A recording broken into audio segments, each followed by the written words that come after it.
وہ فرماتے ہیں خدا جا آپ سوچتی ہیں کہ کھانا نہیں کھایا، میرا اللہ مجھے اپنے ہاتھوں سے کھلاتا ہے اور کھلاتا ہے۔ اب کون ریس کر سکتا ہے رسول اللہ کی، کون مثل ہو سکتا ہے؟ اب دیکھیں جو صحابہ تھے وہ کس قسم کا تعلق تھا، تو جب آپ نے کھانا پینا چھوڑا انہوں نے بھی چھوڑ دیا، تو دیکھا تو کمزور ہو گئے سارے گر رہے تھے۔ آپ نے پوچھا میرے صحابہ تمہیں کیا ہو گیا کچھ دنوں میں، اتنے کمزور ہو؟ عرض کی یا رسول اللہ ہمیں بھوک تو بہت لگتی ہے، پیاس بھی بڑی لگتی ہے، لیکن ہمیں خیال یہ آتا ہے کہ آپ کھانا نہیں کھاتے، آپ نے چھوڑے ہوئے ہیں، ہم بھی نہیں لیتے اور پانی بھی نہیں پیتے۔ آپ نے فرمایا، مسکرائے اور فرمایا ایکم مثلی، تم میں کون ہے میری مثل؟ مجھے اللہ نے تمہاری حیثیت پہ بنایا ہی نہیں، تم میں کون ہے میری مثل؟ ابو بکر کو کہا، عثمان غنی کو کہا، حضرت عمر کو کہا، حضرت علی کو کہا، تمام صحابہ کو کہا کہ کون ہے میری مثل رضوان اللہ تعالیٰ عنہم اجمعین۔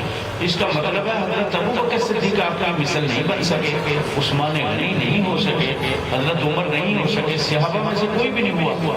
آج کا جو مولانا ہے وہ حضور کی مثل بن رہا ہے، شرم کی بات ہے، ایسی بات نہیں ہے۔ سرکار بے مثل و بے مثال ہے، قرآن میں ہے یا نساء نبی لستن کہا تو من النساء، اے میرے نبی کی بیویوں تم دوسری عورتوں کی مثل ہرگز نہیں ہو۔ اس کا مطلب ہے جس نبی کی بیویاں بے مثل ہیں اس نبی کی مثل کس طرح کوئی ہو سکتا ہے؟ تو یہ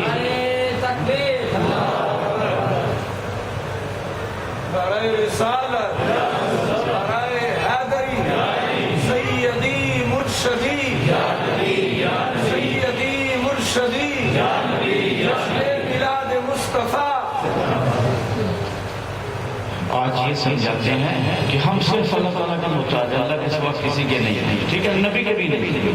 دیکھو یہ مسلمانی ہے، تم بیمار ہو جاؤ، تم پانی کا گلاس مانگو مجھے پانی دو، تو مولانا صاحب کہیں گے کوئی نہیں، اللہ تعالیٰ فضل کرے گا، کوئی بات نہیں ہے، ہم اللہ تعالیٰ کے ہی محتاج ہیں۔ وہ کہے گا بھائی میری جان نکل رہی ہے، تم مجھے یہ کیا سبق دے رہے ہیں؟ تو پانی کے بغیر نہیں رہ سکتا، پانی کا محتاج ہے گلاس کا، ہاں جی، سردیوں میں لحافوں کا، رضائیوں کا محتاج ہے، جرسیوں کا محتاج ہے، سویٹرز کا محتاج ہے سردیوں میں، ہاں جی، اگر محتاج نہیں ہے تو رسول کا محتاج نہیں ہے، رسول کی محتاجی میں شرک آ جاتا ہے اور باقی جو محتاجی ہے وہ ساری توحید ہو جاتی ہے۔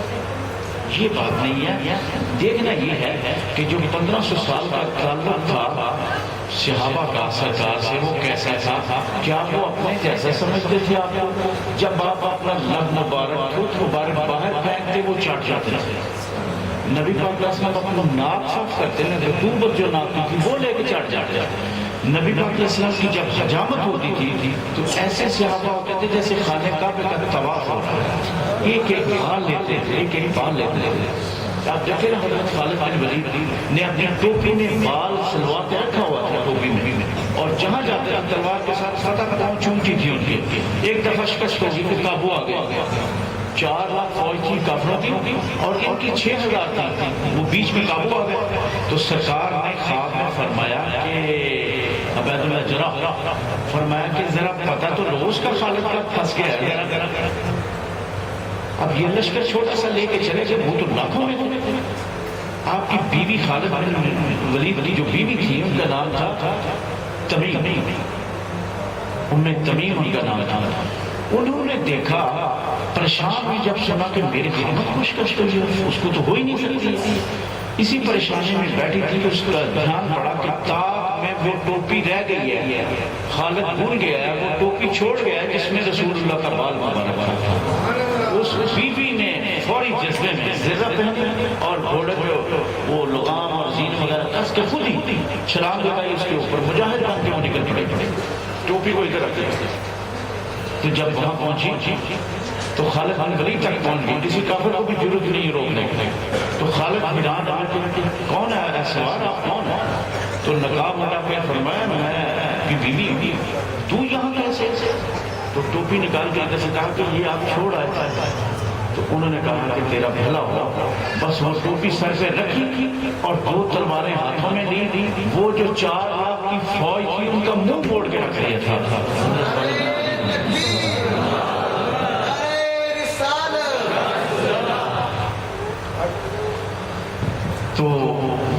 قسم کی ان لوگوں کی محبت تھی. نبی پاک علیہ السلام نے پیشاب مبارک بخار تھے برتن میں فرمایا تو ایک صحابی کو حکم کیا جاؤ اس کو باہر پھینکو. وہ لے کے جب باہر گیا تو سوچ رہا ہے کہ اس کو کہاں پھینکوں. پھر سوچا کہ اس کو پہاڑ کے اوپر لے جا کے نہ ڈیل دیتا ہوں. لیکن جب وہاں گئے تو دل میں خیال آیا کہ کسی کا پاؤں نہ آ جائے یہاں سرکار کے پیشاب مبارک. انہیں حکم تھا پینے کا, اس نے منہ لگایا اور پی گیا. اب پیشاب مبارک پینے والے یہ سمجھتے ہیں کہ حضور ہمارے جیسے ہیں. جب پیا تو آپ نے پوچھا بھائی پھینک گئے ہو؟ اور اس کی یا رسول اللہ پی لیا میں نے. آپ بڑا ہنسے اور فرمایا اچھا تیرے پیٹ کا مرض نہیں ہوگا کبھی کبھی. جی ان کا کیا یہ تعلق تھا. اور آپ کے وصال کے بعد میں آپ اندازہ کر لیں ایک آپ کو بات بتاتا ہوں. ایک یہودی لڑکا تھا, سرکار جب جوڑے اتارتے اپنی دنیا مبارک اتارتے تو وہ پکڑ کے تو اپنی جھولی میں رکھ لیتا تھا. پانی کی ضرورت ہوتی لوٹا بھاگ کے پیشکش کر. 4-5 دن نہ آیا. آپ نے فرمایا بھائی وہ یہودی نوجوان کو میں نہیں دیکھ رہا, آج یا رسول اللہ بیمار آ رہا. آپ نے کہا اچھا اس کا حال پتہ کریں گے, آپ چلیں گے. جب گئے کہ دیکھا کہ آپ نے وہاں اسرائیلی بیٹھا ہوا اس کی روح قبض کرنے کے لیے. شاید آپ ہی کا انتظار کر رہا ہے. اللہ کو بھی پتا تھا یہ یہودی ہے, میرے نبی کے اس نے جوڑے اٹھائے ہیں, اس کو دوزخ میں تو میں نہیں جانا. تو جب آپ گئے تو آپ نے کہا اس کو بچے میرا کلمہ پڑھ لو. اس نے اپنے باپ کی طرف دیکھا اس حالت میں کہ میرا باپ مجھے مارے نہ یا کچھ کہے نہ. تو سرکار نے پھر فرمایا بچے میرا کلمہ پڑھو. پھر باپ کی طرف دیکھا تو اللہ ہدایت دے دی اس کو. باپ کہنے لگا بیٹا یہ وہ ہستی ہے جو ہر گھر تو نہیں جاتے, یہ ہماری بڑی خوش قسمتی ہے کہ وہ چل کے ہمارے گھر آ جائے. تو اگر یہ فرماتے ہیں کلمہ پڑھو تو بیٹا پڑھ لو. اب اتنی بات کری تو بچے نے جلدی سے کلمہ شریف پڑھا اور اسی وقت اس کی روح قبض ہو انتقال ہو گیا, دنیا سے سفر ہو گیا. میں آپ کو یہ بتانا چاہتا ہوں ابھی اس نے غسل نہیں کیا. مسلمان ہونے کے بعد صفائی نہیں ہوئی. نماز پڑھنی تو بڑی دور کی بات ہے, سیکھی نہیں. سبحانک اللہ اسے آتی نہیں, کہاں سے پڑھنی تھی. زکوٰۃ کا 1 روپیہ نہیں دیا, حج اس نے نہیں دیا, عمرہ اس نے نہیں دیا, کوئی عمل اس کے پاس نہیں تھا. لیکن اس کا مرتبہ اور مقام پتہ کیا تھا؟ نبی پاک علیہ السلام کی امت کے تمام ولی غوث اور ابدال سارے اس کے قدموں میں ہیں. اس کا مرتبہ سب سے بلند ہے. جس نے ایک نماز میں بڑی مرتبہ اور شان اتنی, وہ کیسے بھیجے؟ اس کے پاس صرف ایک عمل تھا کہ اس نے سرکار کے کملی والے کے چہرے کو دیکھ لیا. وہ جو زیارت تھی, وہ جو دیکھنا تھا, اس نے اتنی شان بلند کر دی. نمازوں والے نیچے رہ گئے, روزوں والے, عمروں والے, حج والے سارے نیچے. اس کا مقام کیا بنا؟ صحابی رسول. تو اب اس سے آپ کو اندازہ ہونا چاہیے کہ حضور کی کیا شان تھی. یہ لوگ سبق دیتے ہیں کہ سرکار ختم ہو گیا معاذ اللہ, یہ کبھی نہیں ہو سکتا. اللہ تعالیٰ ہم وقت آپ پہ درود پڑھ رہا ہے. تو درود پڑھنے کا مطلب یہ ہے کہ کوئی ہے جس پہ اللہ پڑھ رہا ہے, ورنہ یہ آیت منسوخ ہو جائے. ابھی تک یہ آیت منسوخ نہ ہوئی ہے, نہ ہو سکتی ہے. اللہ تعالیٰ قیامت تک یہ پڑھے گا. اب آپ اس سے اندازہ کیا ہوتا ہے کہ جب آپ کا انتقال ہوا, جب آپ نے یہ ذائقہ موت کا چکھا, حضرت عمر تلوار لے کے باہر کھڑے ہو گئے, فرمانے لگے جس نے کہا کہ رسول اللہ وفات پا گئے میں اس کو قتل کر دوں گا. یہ منزل ہے. اور آپ کو پتہ ہے جب آپ کی روح نکالی ایسے نہیں نکل گئی. حضرت اسرائیل باہر ہیں, اجازت مانگ رہے ہیں. حضرت فاطمہ فرماتی ہیں کون ہو تم؟ میں بھی ایک گاؤں سے سے کیا بات ہے ملنے میں؟ کہا نہیں مل سکتے, آپ بیمار جائیں. پھر وہ چلے گئے, پھر ایسے کہا, پھر چلے گئے. پھر جب کسی دفعہ آئے تو سرکار نے اندر سے فرمایا فاطمہ اس کو آنے دو, اللہ تعالیٰ نے بھیجا, یہی اسرائیل ہے. تو وہ پوچھ رہا ہے کہ یا رسول اللہ, اللہ تعالیٰ نے کہا ہے کہ آپ نے یہاں رہنا پسند ہے. تو میں یہ چاہتا ہوں کہ ملاقات کو بہت چاہتا ہوں کہ آپ سے ملاقات ہو. یہ اللہ تعالیٰ پیغام بھیج رہے ہیں اور فرشتہ یہ پیغام دے رہے ہیں. آپ نے جبرائیل علیہ السلام کو بلایا, وہ بھی ساتھ سے. جبرائیل کیا مشورہ دیتے ہو اس بارے میں؟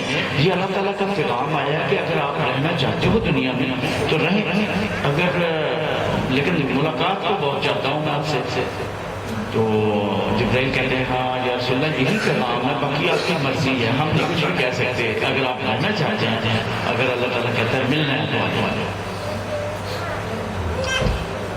فرمایا ہاں میں ملنا چاہتا ہوں اللہ تعالیٰ سے. بس پھر روح جب نکلی تو روح کے لیے بڑی جگہوں پہ ہوا کہ رکھا جائے، لیکن روح بول پڑی، روح کہنے لگی یا مولا تو نے فرمایا نہیں بل اللہ تو خیر اللہ کا بل اللہ کہ میرے نبی تیری ہر آنے والی گھڑی ہے وہ پہلے والی سے کہیں بہتر ہوگی. تو یہ مولا یہ کیا ہے کہ جسم مبارک کہاں اور میں کہاں، حکم ہوا کہ پلٹ جائے جہاں سے آئی ہے. اب وہ حضور کی یہ حدیث ہے سیاست کی، فرمایا خدا کی قسم اللہ نے میری روح کو واپس لوٹا دیا میرے جسم میں. فرمایا میرا امتی جہاں سے بھی مجھ پہ درود و سلام کرتا ہے، فرمایا کانوں سے سن کے زبان سے جواب دیتا ہوں اس کا. اسی لیے فرمایا کہ جمعہ والا دن کثرت سے پڑھا کرو. کیوں پڑھا کرو؟ اس لیے پڑھا کرو کہ فرمایا کہ میں خود ہی جواب دیتا ہوں اس کا. تو حضرت ابو درداء کہتے ہیں یا رسول اللہ جب آپ پردہ فرما جائیں گے پھر آپ نے فرمایا کوئی بات نہیں، پردے کی کیا بات ہے. یہ میں کہتا ہوں پردہ تو پردہ ہے نا، اللہ کے ولیوں کی اتنی شان ہے. بابا فرید گنج شکر رحمۃ اللہ علیہ کے درویش مرید تھے جو ادھر ہی رہتے تھے، ان کا انتقال ہوا. جب انتقال ہوا تو غسل کر کے انہیں لٹا دیا گیا. تو فجر کی نماز کا وقت ہوا تو بابا فرید نماز پڑھاتے تھے خود گنج شکر رحمۃ اللہ علیہ. تو جب آپ جماعت کروانے لگے، نماز پڑھانے لگے فجر کے، وہ درویش جو تھا جو انتقال کر گیا تھا اور جلابوں کی وجہ سے، یعنی شہادت کی سب سے آخری قسم ہے یہ جو موشن سے انتقال کر گیا، تو وہ اس صورتحال میں انتقال کر گئے. وہ اب چارپائی پہ لٹایا ہوا تو ایک درویش خیال رکھنے کے لیے کہ میت کے پاس کوئی نہ کوئی ہونا ضروری ہوتا ہے، وہ درویش کو بٹھا دیا ہے کہ یار تم بیٹھ کر خیال رکھو. اب وہ درویش دل میں سوچ رہا ہے اور اس میت والے بزرگ کو یہ کہہ رہا ہے کہ بابا تو نے آج ہی فوت ہونا تھا، سویرے ہو جانا. اب جو میری نماز فجر ہے مجھے نماز تو مل جائے گی لیکن بابا فرید کے پیچھے تو نہیں ملے گی مجھے. وہ اٹھ کے بیٹھ گیا چارپائی پہ، کہنے لگا یار میں فوت ہو جاؤں گا، جاؤ جا کے پڑھ لو نماز. آپ جا کر تو یہ اللہ تعالیٰ نے ایک سسٹم ہے جس کو ہماری آنکھیں نہیں سمجھتی. آپ جن کو مٹی سمجھ کے چھوڑ آتے ہو، یہ جو فرشتے ساتھ ہوتے ہیں یہ کہاں جائیں گے جب چھوڑ کے آتے ہو؟ یہ اس کے ساتھ رہنے ہیں تب تک قیامت تک، جب تک حساب آگے نہیں دیں گے ان کی ڈیوٹی ختم نہیں ہوتی. تو ڈیوٹی والے ختم نہیں ہو سکتے تو جس کی ڈیوٹی کی جا رہی ہے وہ کیسے ختم ہو سکتا ہے؟ اسی لیے حکم ہے کہ انما خلقتم للعبادی، جب تم ایک دفعہ پیدا کر دیے گئے پھر ہمیشہ کے لیے پیدا کر دیے. تیری ماں نے تجھے جنا ہی نہیں، تم پھر بھی تھے. یہ قرآن کا اللہ تعالیٰ انسان نہیں نمینہ لکھا.